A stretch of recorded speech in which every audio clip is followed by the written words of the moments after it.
Hi, how are you? It's Good. nice to meet you, I Marianne. want to introduce you to our audience. So, would you like to tell everyone who you are? My name is Linda Lauren. I'm a fourth generation psychic medium and energy consultant. And I'm happy to be here. I'm just so happy to see you. We're thrilled to have you. I think this is going to be a really fun interview. I'm looking forward to it. So, let's start with when did you first realize you had psychic powers? I wouldn't call it powers. I would say we're talking more abilities because everyone is born intuitive, but it depends on that little spin in the family that might have like that little extra awareness. I believe I was around 3 at the time, and I just started seeing colors coming out of people's mouths when they spoke, and each color had a different meaning for me. Like I would first ask my mother, "Oh, that lady, she's got red.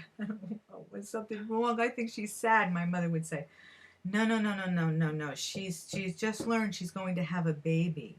So she was just trying to kind of give me an insight each time. Or if I saw somebody with blue, she would say, "Well, maybe that person talks a lot." But I would eventually tell my mother what it meant. And I would eventually say to her, "You know what? I think Papa is having heart, very bad heart." And she would say, "Why? You're getting red?" And I'd say, "No, green." And not until later on in life did I realize I was really interpreting the chakras that are part of your aura, the colors and the energy that spin within us, that if we work with those colors, can change things. So at 3, I was creating positive energy without knowing I was doing it, just by what the colors meant for me and how it made me feel. Was it scary for you when it first started happening? Yes, because I was seeing things too, and I was having dreams, and I had actually I wasn't even, by the time I was 8. I mean, my grandmother, I saved her life from a flight she was supposed to take. She was supposed to take one of the first Boeing 707s around 1960, and I had a dream, and I flipped out, and I said to my mother, I saw this big plane with these big numbers, and she said that she thought that was my grandmother's flight. She said to my father later, and she called up her mother, and they got together on it, and she canceled her flight. I mean, fortunately, I had the kind of family that, okay, Linda said this. Well, considering things that we've had happen in the past in our family regarding me, where I was right, she wasn't going to take the chance, and they didn't. But I did learn later that there's an article online about it too, that how many people died in the plane that did go down, and it was her flight. My grandmother lived till 96. What is the difference between a psychic and a medium? Okay. I say it this way: though we all can get our information from the other side, psychics basically deal with issues of the life, death, finance, romance, travel, things that you might want to be doing in your life, babies, relationships, all of that. A medium, straight medium, just the other side. They are only communicators with the other side. They bring forth information from people who have passed on. They see and or speak with people who have passed on, or they get signs of some kind. But that's the difference. Someone who is a psychic, and someone who's a medium is a medium. You can do both. Some people do both. For me, I'm doing both because I work with people who have regular daily issues and travel and everything else, and that's how I became known as the travel psychic. And then I continue on as a medium, helping people with closure and messages from the other side. So for me, it balances out because that's how it came for me. That's how those abilities are coming for me. But there is a difference. How can someone benefit from a reading before they take a trip with you? You're known as the travel psychic. That's you, Yes. Linda Lauren. Yes. Travel Linda psychic. Lauren, the travel psychic, and you can blame the New York Times for that one. But yes, I became known very quickly as the travel psychic, and for good reasons. I started out with a lot of corporate people, a lot of Wall Street, a lot of corporate, and then your regular businesses, and then anybody else, and then everybody. And they began to be about trips. Where am I going to go? Can I show you my itinerary? Can I show you the dates that I'm going to be going? Will you help me out with this? And I started to look at the plans of their trip. I would start to look at where uh, the whole layout of it. I would look at maybe some people would. There's one woman that always sends me her itinerary in terms of when she's leaving, what flight she's taking, and there have been times where I have felt, well, you know what? I don't know if that's if you have to travel, then do it this way. But if you don't, then don't.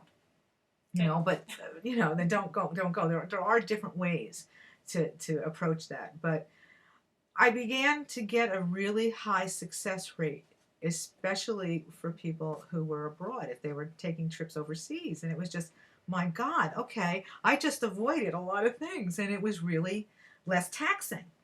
How did your career as the travel psychic inspire you to write the time travel novel Hostage in Time?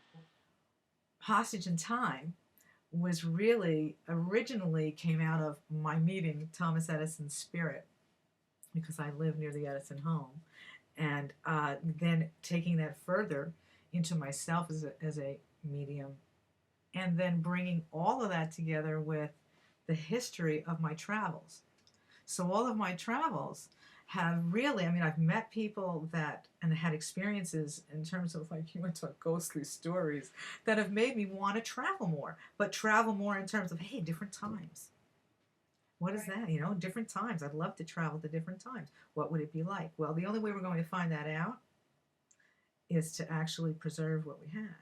So that started me traveling to different sites and battlefields, and I mean, Gettysburg is a big place that I went to as well. And the story is it based around a photographer, and she is a freelance photographer who is doing a segment for a house that is a historic house called Serenity, and it was once the home of the fictional home of Thomas Edison's patent attorney, and she is taking her camera, and she's got the eye of the camera, and she's going up to all the floors, and she eventually gets stuck on the prohibited third floor, and she's swept up there, and she's filming the rooms that are, say, prohibited. And one of them says her name is Amanda Lloyd, and Jonathan Brisbane is the attorney. And there on the door it says Jonathan Brisbane, and she's like, this is really not. It looks great for a renovation. Then, you know, so she goes inside and she's filming all these original documents, but doesn't really know they're original or anything. She doesn't have an idea. She's filming, but she's wearing a black fedora. Her hair is up, and she's got this camera, a video camera, 1990. It's like she's back in the day kind of camera. It's older, and she's doing this. And as she's filming, she turns around, and somebody is in the room with her, and it's Jonathan Brisbane. And she starts to film up to him to see his face, and of course she's, you know, and he holds her hostage there because he considers her to be a spy. And Of course. she gets held up there in that other time, and it's sort of like a race against time to see whether they'll form a bond. Will it get together? What kind of, and what's in her knapsack, because this girl doesn't travel light, and everything she's got. A man of his century, 1884, is his time period. Her time period's now. He would not have a clue of what half of the things in this book are. And it's actually hysterical to see how she's using them while she's a hostage. You want to do a reading for me on my trip to Switzerland in March? Yes, let's just look at, you sent some information on where you were going, I believe. And I have it on my trusty iPad mini. Okay, you are going, okay, here we go. March you're leaving, right? Yeah. Switzerland. How many people are going on this trip? 3? 2, my husband and I. Who's the third, though, that you're meeting somebody? There's There's a third person. Keep that in mind, because this is somebody who's going to have valuable information for you for something future.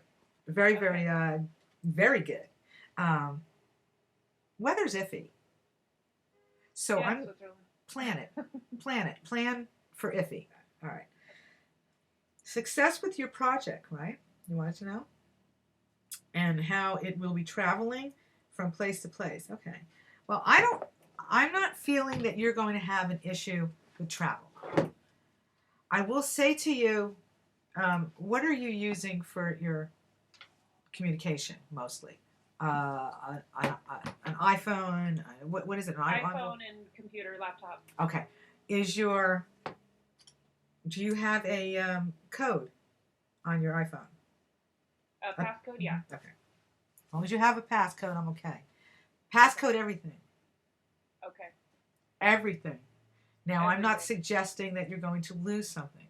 I'm saying to you that what I'm picking up is a flurry of activity during that time that has people looking for objects like that. Interesting. So, I'm kind of giving you a heads up to make sure that you don't get entailed in that, and you won't if you are all passcode protected and lock code protected. Okay. I feel my sense. But I feel it's a successful trip.